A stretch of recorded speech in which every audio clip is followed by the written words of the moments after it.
تو الان به واسطه این که فکر میکنی توی بدن هستی و الان توی این مشکلات هستی رنج میکشی، اما واقعیت اینه که اصلا تو توی این داستان نیستی.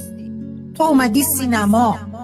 این کلمه سینما رو خیلی بهش متمرکز باشید اگه میخواید مطلب من رو بگیرید. یعنی تو اگر میبینی جلو داره یه نفر رو سر میبرن، تو داری فیلم میبینی، تصویر داری میبینی. تو اگه میبینی پولتو خوردن، تو اگه میبینی هزار بلا سرت آوردن، سر تو نیومده. این چیزیه که تجربه نشده توسط تو، این تصویرشه که پخش شده برای تو. میدونید هضم این قضیه انقدر سنگینه، گاهی خود من دوچار پارادوکس میشم. یعنی انقدر مطلب ثقیله این که تو متوجه باشی که اگه گوشت صدا میشنوه، صدای لحظه حال نیست. اگه چشمت چیزی میبینه، تصویر لحظه حال نیست.